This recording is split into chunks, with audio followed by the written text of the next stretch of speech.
had an internet crash again at John's house. If it's not his house, it can be my house. So sorry for that. And hopefully we'll be able to keep going here.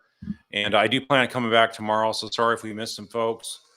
And we'll go back on again tomorrow. But I will be looking for your comments here, and I don't see a single comment. So not sure what's going on here with the eCam system we use, but I guess I can look at my phone. I see them on my phone there. We have to wait for people to join it. Okay, so we're waiting for folks to join, ask some questions. Oh yeah, because yeah, my Starlink that I bought, I got it back in the box. I'm going to ship it back because it's a bunch of junk, and it works great for Ben where he lives, but for me, it's absolute junk. So I just use a Verizon hotspot box. Yeah, Ben is in Texas. I'm not, but Ben is. So, and thanks to Judy, yeah, I couldn't use my cell phone. It wasn't the issue. It was on Ben's end, and so I don't know why Johnny doesn't have internet. He lives in the city, so blaming Jeff Lacoste for down internet. Yeah, yeah. My location is rural Gold, Georgia, so I've tried a number of options. I mean, I've spent many hundreds of dollars, thousands of dollars, I should say, getting different devices to try to get something better than 1990 technology here. So, all right, here's some questions.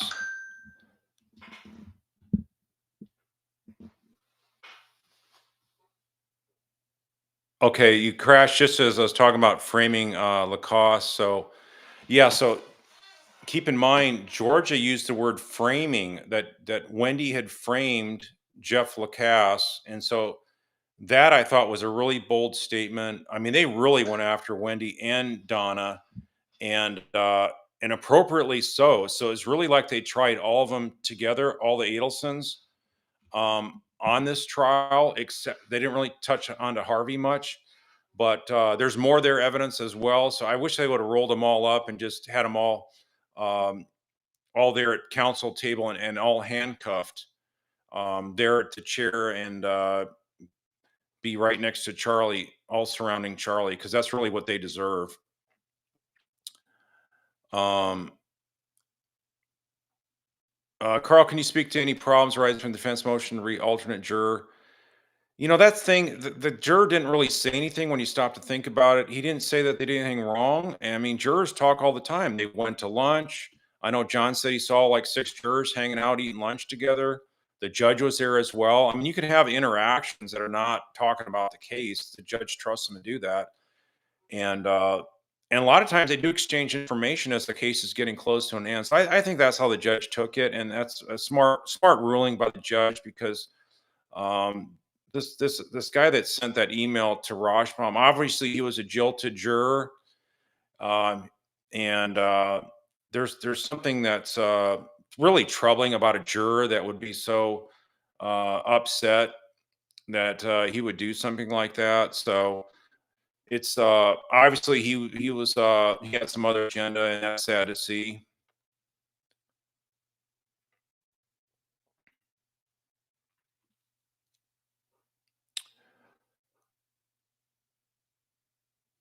Yeah, Tim Jensen said something about this grand jury. It has to be soon, or they need another one.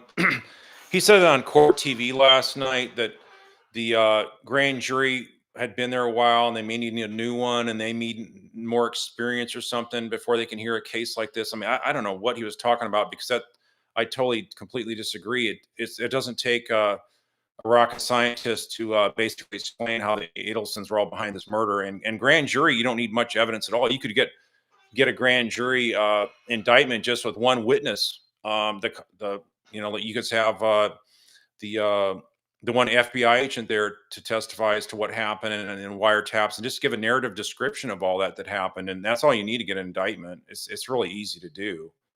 So don't know what he's talking about on that. Yeah, so I think I already covered the part about Jeff being framed. That was a great bold statement by Georgia, indicating that he was just as he was framed since the time they started dating in November. Think about also right about that time, October 31st, Katie had already been dating Charlie for a couple weeks. And what's he going to ask her within a couple weeks of knowing her? Hey, do you know anybody that can rough somebody up? If she would have said no, he probably would have dropped her and never had another date with her. But he knew that she was the kind of person he had to get close to try to be able to do his dirty work. And sure enough, she found somebody. That's how easy it was. Very stupid, obviously, but very easy. These people have no conscience. Yeah, people in Thailand have bad internet. Yeah, well, for some reason, I do not get this and all the money we spend for this garbage. Um, okay, so Carl is asking if I was the prosecution, would I have done anything different? If so, what? I just am a more detailed person where I want to leave no stone unturned. And so, like I said, I would if I'd have done differently, well, they'd all like I said, they'd all be at defense table. But let's say you just have Charlie there. I probably would have gone into little bit more coverage on, at least in like argument. I thought it was um, very unique to show that when like for example the moldy money I thought was very strongly tied to the fact that Donna being paranoid is going to wash that so clean and thorough, doesn't want her DNA or fingerprints on it, and would have put it in a plastic bag. But if she's getting ready to do it right before the 18th of July, it wouldn't have had a chance to get moldy, right? It would just been wet. So I thought the moldiness aspect really helped corroborate the aspects of this being done and get the money for the previous hit that was supposed to happen against Dan Markel around the 4th of June. And so I would argue that the money was prepped by Don before 4th of June. So you had basically about 6 weeks for that money in the bag to get not only stay wet because it's in a plastic bag, but also develop because there's no air getting into it. It could have been moldy. So I thought that was a good corroboration point as well. I would also argue that the reason she didn't get paid until the next day was because Dan was still alive.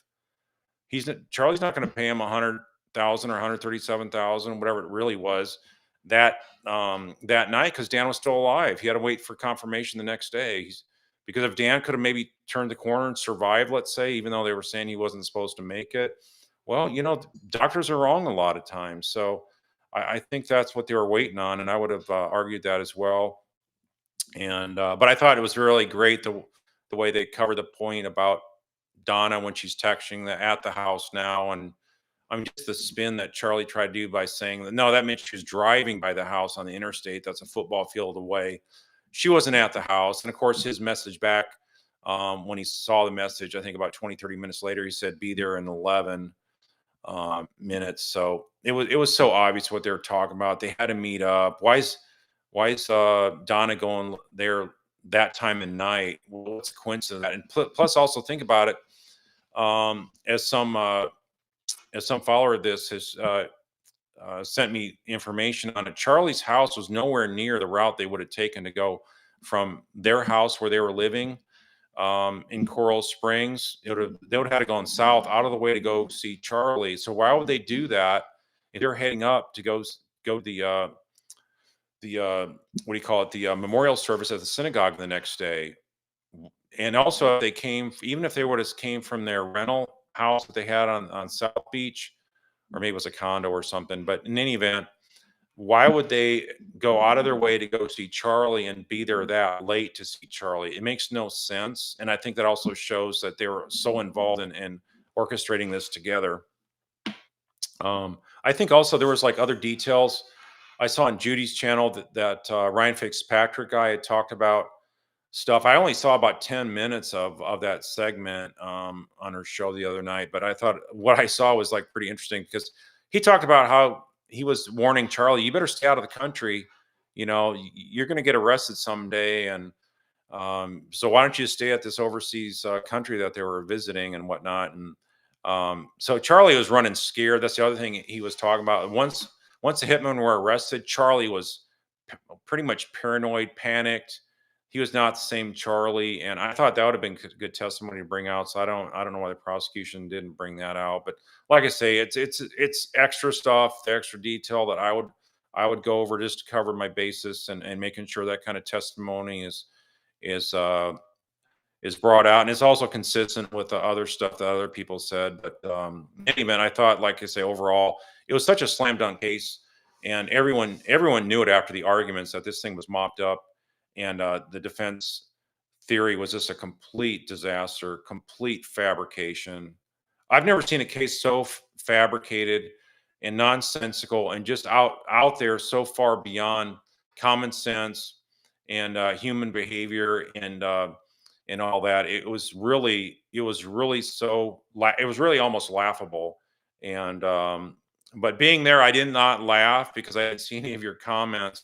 But I was amazed that the jury had that much focus on that 2 hours and 40 some minutes of just absolute sheer lunacy nonsense by Roshbaum. I mean, he had nothing to work with. I'm not taking a dig at Roshbaum at all here, but I'm saying he had nothing to work with. I just wish he would have shortened it. And there was also tension that we could see between Charlie and Roshbaum as well. And Roshbaum actually had his chair turned. He had his chair turned where he was shouldering basically away from Charlie. Charlie was also giving him some instruction, like that's enough. So they weren't totally in agreement on the way the arguments were going that day, and you could obviously tell the tension between them. Yeah, tomorrow I plan to be on tomorrow night as well, and so I took some time off here. I wanted to just recharge my batteries and sort of like just process this whole thing. The whole thing was surreal being down there and watching this every day, and I took a lot of it took a lot of time on my day. I was up at before 6 every morning preparing for the radio station down there in Tallahassee. I was on almost every day of this trial down there locally, and if I know I got to get up that early and talk on the radio, I'm not going to sleep good. And I also tend to go to bed late at night. But anyway, and then I was on this case all day long, having commentary with the great Ben Self Productions helping out with that. And then I also was on court TV at 7 o'clock local time where I'm at, and so it made for a very long day. And I did see a few things of other commentary, but not much. And I was on court TV again last night, and it was. I'll get into that maybe a minute here, but it's very frustrating. Again, what I heard from what Tim Jansen was saying over and over again, and not admitting to anything that she was involved in. I think I got frozen here. Ben, are we still on? Yes, sir. We're still on right now. We froze for a few seconds, but now we're back. Hello? Carl?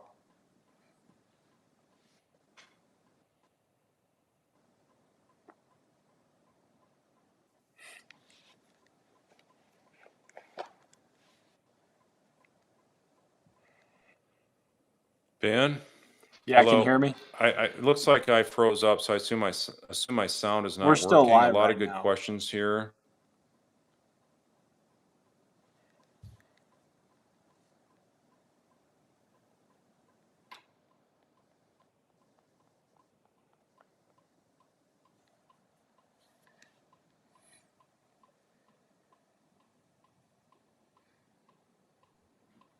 Dang.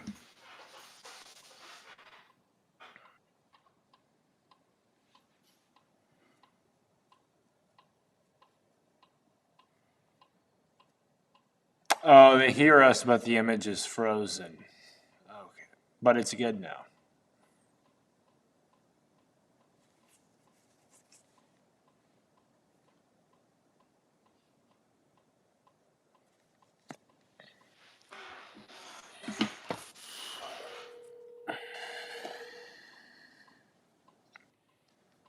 Hello, can you hear me?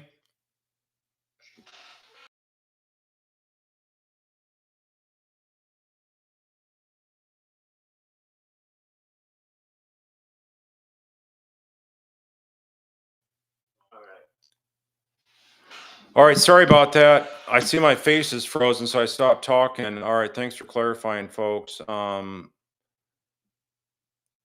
thought I lost you completely. And all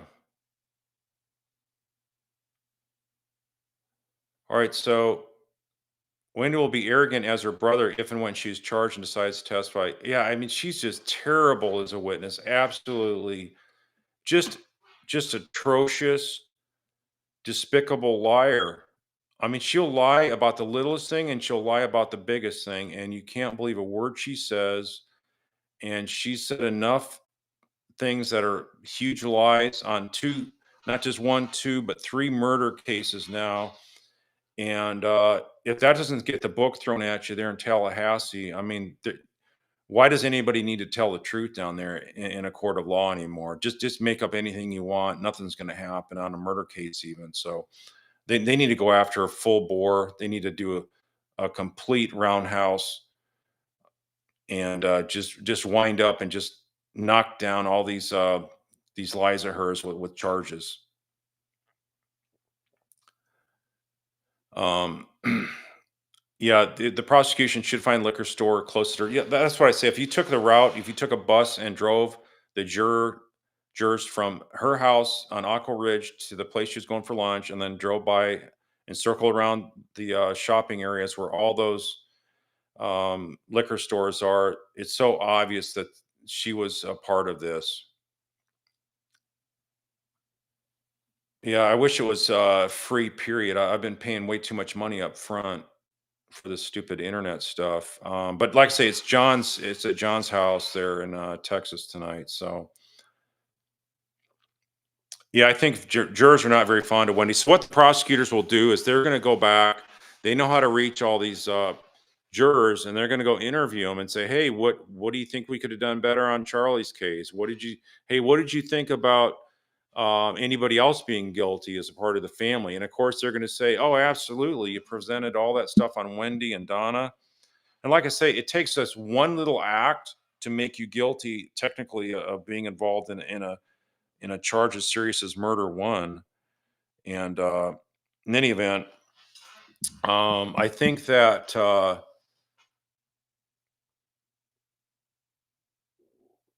these are a lot of good questions here. And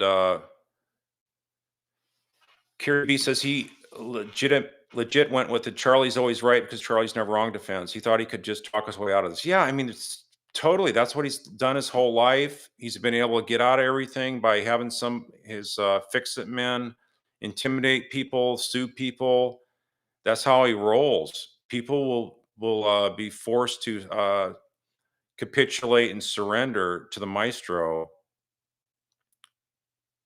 Thanks, tennis girl 101. Yep, Rashman played up for the cameras. I mean, I thought he had good tone during his closing. He just went way too long, and what he says was actually just trash. It was just garbage. There's nothing of common sense about it. Not he couldn't. I don't know how you could even argue all that with a straight face. And like I say, the jurors they kept a poker face most of the time, other than the ones I talked about that were looking up the ceiling and checking their nails. So it was just really a hot mess all the way around. Um, Jansen had said that Rashbaum really thought he was going to win. Not that he had a dog's breakfast of a case as others did. And then he thought he'd be like the next Jose Baez by playing off and not guilty. I don't believe that at all. I don't know if I didn't hear Jansen say that, but I if that's what the jury trial consultants told him, I'd be shocked. I mean, no jury consultant can try to get rid of people that are going to be this fall for something this bad. I guess they did have a couple that said that they would have voted not guilty, but how they got on there and slipped through, I don't know. But thankfully, they weren't a part of this process on deliberations. Um, do I think Rashbaum's so embarrassed that's why he didn't give any statements after his big loss? I think I don't know because he seemed to like wanted the limelight to take this case and everything. No, it's being broadcast across the nation and the world. So I don't know. I don't know why anybody would take a case and have this much of a ridiculous defense. if you have a defense, you better have a credible one. That's my methods of handling something. It better be sensical, logical, make sense, and the facts need to align with what the defense is saying. Here, you had no alignment of facts to support anything Charlie was saying. He just had bold-faced lies throughout his testimony, just like Wendi. How does this affect his reputation as a defense lawyer? I don't know, because sometimes you get these big profile cases and he'll say he handled a murder case that was on, covered on court TV and all these other channels. And so sometimes that can help somebody. I don't know how it does. I mean, I don't know why. Look at the attorneys for Katie. Why would they agree to go on a case like this and do such a terrible job? I mean, I thought that was one of the worst defenses I've ever seen in terms of some of the advocacy aspects, lack of client control, and that kind of stuff. Yeah, not now. I agree. It was totally shocking to see a defense just roll out this fabricated story. It was just ridiculous. What do I think of John Laurel? Would Georgia be able to win against him? Here's the thing, Patty, and I don't care what lawyer you bring up. If on a case that if I'm prosecuting, it doesn't matter. If I know somebody's guilty, they can put out any kind of defense they want. They can put out any defense lawyer. It's just not intimidating the way lawyers work, because lawyers cannot make up facts. They can't distort evidence. They can try, but if you have a good opponent, they're going to call them out on all that kind of stuff. They're going to look like fools. So if you have no evidence, you have no defense. I mean, what John Laurel couldn't have done anything different on Charlie's case here. Neither could this Jose Baez guy. You got nothing to work with. So really, just what it came down to try to get a weak, unintelligent jury to buy into this. That's the only defense they got. Yeah, I think I agree with KCL's comment. Rashomon had to know this is not going to win. He's not going to win this case. So, and he said he was innocent. He rarely says about a client. I don't know, but I mean, it's it was so it was so weak. All right, Luis Botel, you'd say that Wendi should be brought on perjury charges. Do you anticipate that happening? I sure hope so. Gosh, if they're not tough on perjury down there in Leon County, that'd be a huge disappointment. And then think about it: if Wendi doesn't take the stand in her own trial, and you bring in all these lies, it just makes it that much easier to show, that she was involved and she's trying to deny and lie about the obvious. I mean, think about how many different times she's talked about driving down Trescott. Well, I drove down, but then I didn't drive down. So she keeps on having a different story on how much she drove down Trescott. And, this last time, she said she didn't drive it down it at all. She started to, but she couldn't. It was all blocked off. Well, nobody's going to block off a street like a mile away. That's just totally ridiculous. And block all the residents that live up close to that whole distance of 0.9 miles to where the actual police tape was. So it's just complete ludicrous nonsense. Um, Will the other aides have to stick to extortion theory? Well, they would have to come up with that, I believe, if Charlie's going to testify. If they're going to do a compulsion in order to testify, unless they're going to say Charlie was lying and they didn't know about it. But it's just a hot mess all the way around. Once you stick to a lie like that, Charlie has, I think it does. It's got a high risk maneuver to see if this. It all depends if the state calls them. If the state doesn't call them, and they could come up with their own theory. But yeah, I mean, just line them up and take them all out. That's what the prosecution really needs to do. They got this huge momentum, and like I say, they didn't even bring all the evidence out there. They got a couple more days of huge indicators of Wendy's involvement, and that's all they need to do is go 2 more days on Wendy. And if she was at defense counsel table, they would have convicted her as well. And I think they probably would have liked to convict her as well now, but I believe in this going after, like I say, the most complete package of cogent evidence that helps convict. Um, yeah, Dr. Cancel, I was laughing so hard, literally had tears going down my face, both eyes. I had tears streaming down my face because the defense was so laughable, and you guys had such hilarious comments. I could not contain myself. And it's as serious of a murder case it is. It's nothing, it's nothing to do with the lack of dignity and respect. But um, thankfully, I wasn't in the courtroom. Because if I had been looking at these comments, I would have had to look away or get out of the courtroom because I could not contain myself. Sean J, I think his defense probably was at least $1 million. I'd be surprised if it was less than that. And who's Donna going to hire for her trial? Boy, that's a good question. Yeah, I don't think she's going to want to lose Charlie's defense. She's already lost at that. Like I say, it's all good. They're going to have to try to tailor it to what they think the government's going to prosecute them with, and the government's theory, and then which I think is going to be the same thing. But like I said, it's all going to depend on whether they try to call Charlie as a witness, and that will tailor their arguments as well. Thanks, Irizarry. Trying to help you guys out here. Just understand it. I'm trying to cover it more from a strategic and tactical mindset of what how trial attorneys handle this kind of stuff.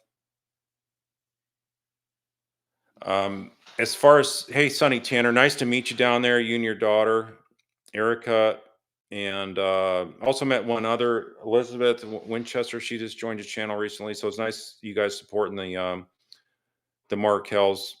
Yeah, I think they could bring Rico, and I mean, they could go after him for all kinds of other stuff. Remember, Charlie's number one concern was the IRS when the bump happened. He was dealing with a lot of cash, apparently, with these other dental offices he's at. A lot of stuff was under the table, apparently, and really, really should have triggered some IRS audits, but I doubt it did. Is John Laura a good defense lawyer? I haven't seen him in court.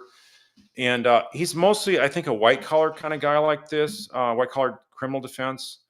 And white collar is pretty much all paper type cases like Medicare fraud and that kind of stuff, like Roshbaum is. It's not, those kind of attorneys don't see like the knockdown, drag out, highly contentious testimonies of a he said, she said, and really motives and that kind of stuff. So I don't see these kind of attorneys as being the kind that really have the background to try a murder case. Maybe he's done a murder case, but I don't think he has. So, not that you have to have a murder case to be a good defense counsel on a murder case before, but definitely if you don't have experience dealing with violent crimes and the kind of baggage that witnesses have in these kind of cases where you're dealing with extreme hatred and nastiness of people's characters, like you do in this case, and that's pretty much typical. A lot of violent crime is all hate, stemming from hatred and revenge and malice and that kind of stuff. Extreme amounts, and you just don't see that in white collar type of crimes normally. So that's why I think it's a whole different flavor to do the violent crime.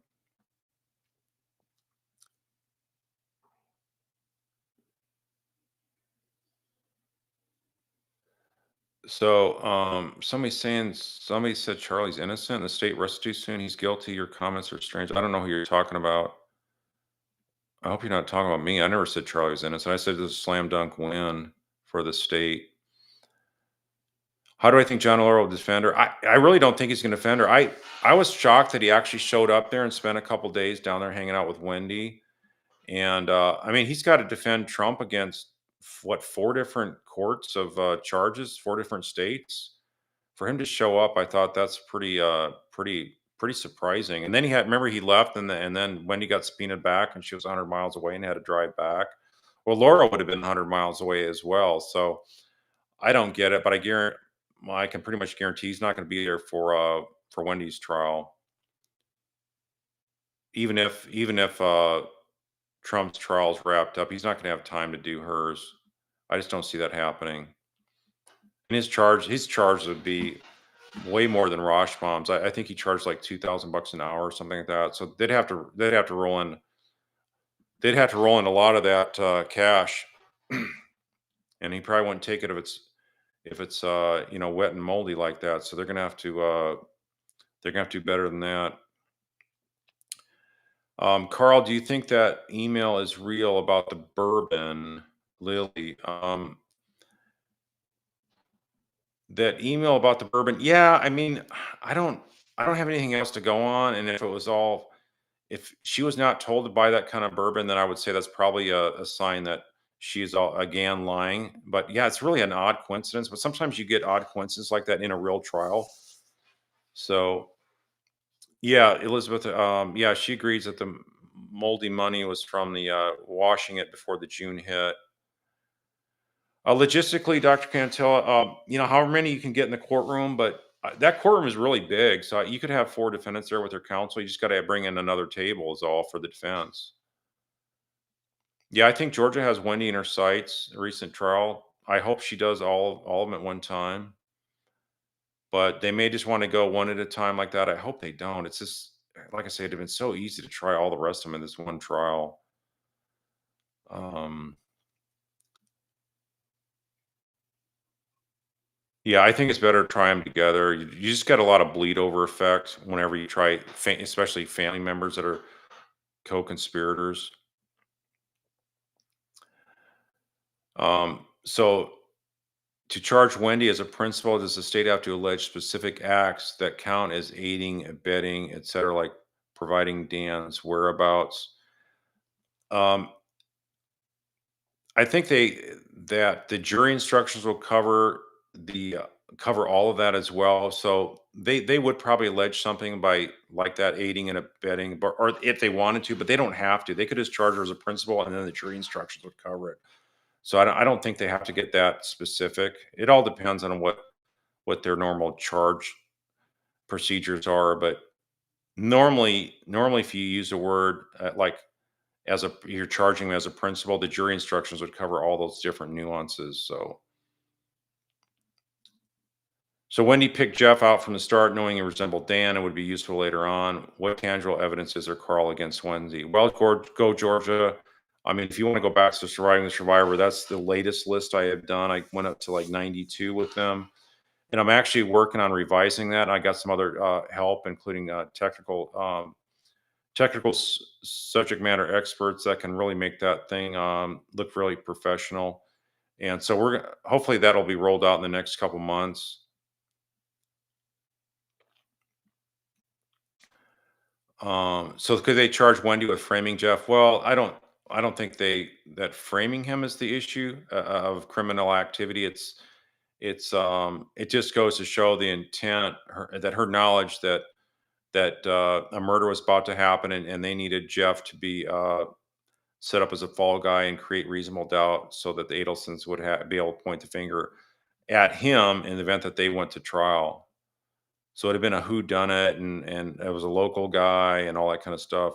And I think even they were grooming him to do the actual murder. But I think they didn't understand that Jeff Lacasse is stand up, high character kind of guy, and there's no way he would do a murder, no matter how much he had feelings for Wendy. So they really just played their hand as a stupidity by thinking that they could go to a forensic psychologist expert kind of guy and play over them.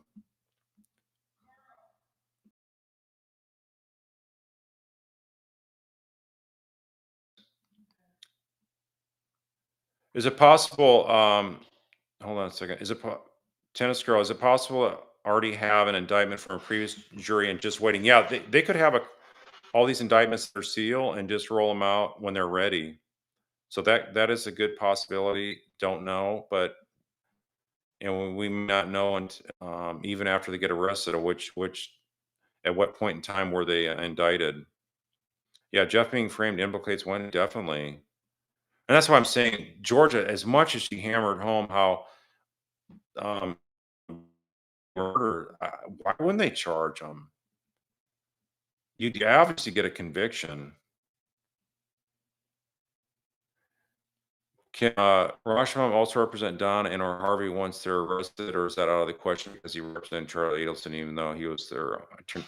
I don't see him doing that just because that just creates so many different potential conflicts issues. He can't argue and point the finger at Charlie and say that Charlie was involved in this. So how was he going to say that they weren't aware of what Charlie was up to? I mean, that's probably what their defense would be. So that's a huge conflict. I just don't see that happening. But who knows? It's South Florida lawyers, so who knows what they're going to do.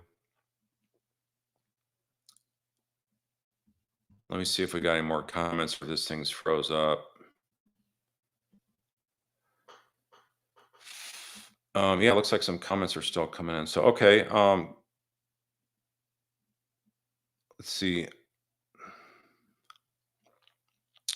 How many important dates and appointments prior to July, August 2014 were set? There were so many booked for the post-murder in Tallahassee that everyone was so thrilled about. Yeah, it's like also how would Roshbaum know all those dates in her calendar that he went on and on about? It's like of course she was making it look like her calendar would be full because she didn't plan to leave. So it was just so contrived. I didn't think that got anywhere, and it just shows that there was conversations between counsel. So John Laura was talking to Roshbaum and vice versa, and it was like that was all scripted. I guarantee you that all those questions were written out, and Laura was given those questions. Yeah, hopefully Donna's arrested Wednesday. Let's see here. Charlie will never flip on anyone, says Shaquille Oatmeal. Come on, people. The normal Charlie, but I think before long, Charlie's going to be pretty much a broken man. Who knows what he's capable of doing at that point? He's going to have some horrific experiences in prison, and it's not going to be good. And maybe he'll not be able to defend himself, and he'll just capitulate and say, "Please, I'll do anything to get out of here." A lot of cowards work it that way. So remains to be seen. I mean, how quickly do they arrest Donna and Wendy? I mean, they could be arrested, Wednesday night, Wednesday afternoon. That it could be that quick. YouTube Jenny, yeah, I think Harvey was definitely involved. There's not as much evidence against him, but because I would show how much the family is involved in decisions, like joint accounts. Think about it. Harvey also gave the Lexus to Katie for her parts in the murder. He also in the Matsuri restaurant videotape, you heard him saying that, why didn't they come to me instead of Donna, his wife? Well, yeah, why would they come to you, Harvey, unless you knew you had something to do with this as well? So it's also the clinic that was paying her. The checks came from Donna, and obviously he knew about that. The only thing they wanted to keep away from him was when the bump happened. They're afraid of getting his heart stressed out. He was on high blood pressure meds and whatnot. So I think they were just trying to let Harvey know that everything was under control. Harvey, don't worry about it, because Harvey would have been up all night freaking out on this bump and who it was. That's another thing I would argue. I thought that the bump. We heard about the birthday card that Charlie gave through Katie to give to Sigfredo. I think exactly what was going on, and what I would have argued was that birthday card was to Sigfredo in case he was tied to the bump. So they played it out the best they could, which is they don't know for sure if it's an undercover investigator for the Markels. They don't know if it's law enforcement, and they don't know if it's a gang or something. But Charlie, remember, he was saying this guy didn't talk like a gang member, and he was too polite. He was too professional, and he used big words. So that's why they didn't think it was a gang member. So they thought it had to be either law enforcement or the private eye. And so I think what they did was let's play it. Let's play it both ways. If it's law enforcement, let's go back to them saying we're innocent. We haven't done this. Get away from us. We're never going to give you money. Stay away.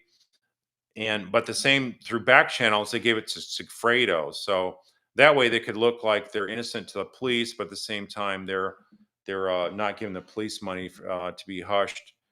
And the problem is they didn't realize that all that recording was going on, and how them talking in code just was so obvious. They might as well not talk in code. That's how obvious it was that they were trying to cover up the crime that they were involved in. So yeah, Kevin, this is an ongoing crime. Donna succeeded in inducing her children to bring two new children to her for control. Her character evidence is, yeah, I think that really Donna was the one pushing a lot of the buttons. Like I say, Charlie was the operational planner, but she was the mob boss directing the hit. And to think that these two young children that are growing up with that kind of adult supervision and influence, it's pretty disturbing. That's what I think is one of the things that really is a sore spot with me and why I agree to look and comment on this case. Yep.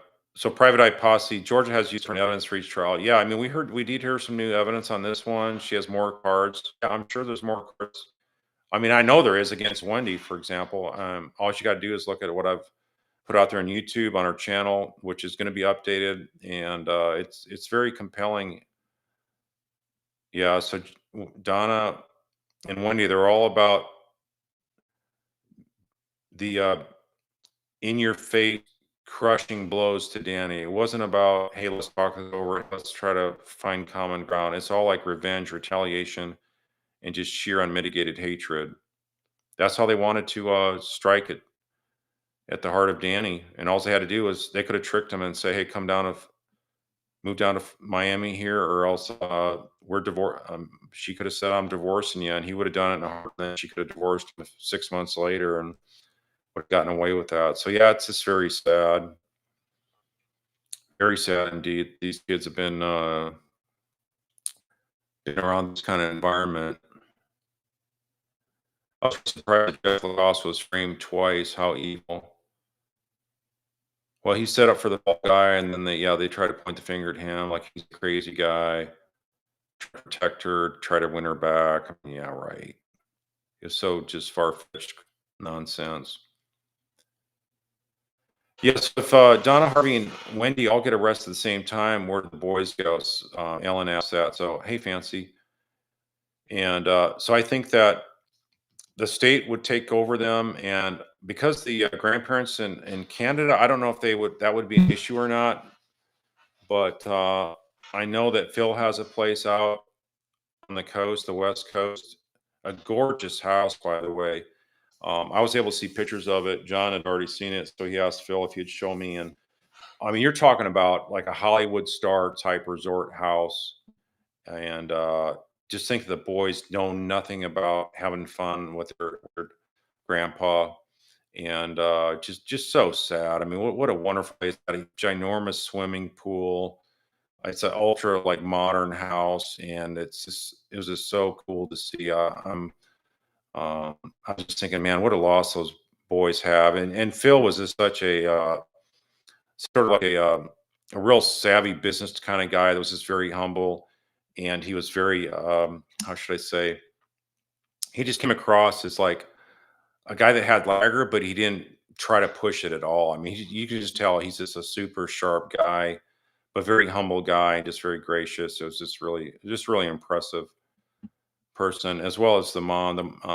The mom Ruth, she was just very sweet and kind to everybody. Really loved all the support around her, and a lot of people were like strangers. Just came up, want to support him on this case, and have been following this case. So really great to see. Yeah, it does cost the state more money to go after the Adelsons one at a time, but it's probably, I would say, wrapped up in the subpoenas from folks down in Miami. So, and also the jurors. Jurors don't get paid much, so I don't think it'd be that big a deal. But so I don't know exact the total cost, but yeah, that would save money if they went to all in one trial. KCL, the overt act for conspiracy, only one person, I looked some more at the law, only one person in the conspiracy group has to do an overt act, not every single individual. So if somebody says, yeah, go ahead and do it, the killing, you don't need an actual physical overt act to substantiate that. And you're really going after murder one charges. I mean, you basically can't prove murder one. The odds of finding someone guilty of the other two, since we do have somebody that's dead, is probably pretty slim. But yeah, you definitely want to go after murder one charges. So I'm the claim Charlie is innocent. Wow. Okay. I guess you must have not seen the trial. I don't know how you could come to that conclusion. That has to be that can't be a legitimate comment, a legitimate belief.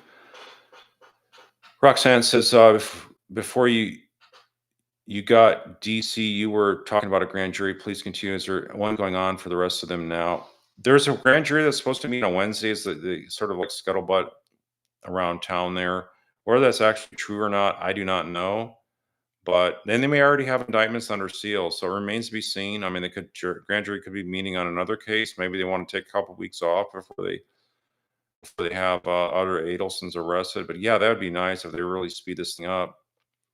Because think about it, if there's another trial, it's going to be at least another year and a half out.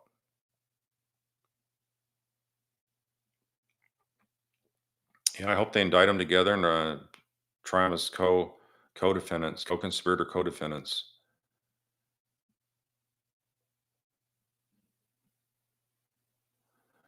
Doesn't make any sense to unstaple the cash, wash the money, and then staple it against his brain arm. Well, you know, maybe some of it was washed, but wasn't. We don't know exactly. And it could have been washed with the staples, depending what kind of staple you have. I mean, if you have some of those really thick staples that are more like construction type staples, maybe that would have been the case. Not sure. I was wondering if you recall what the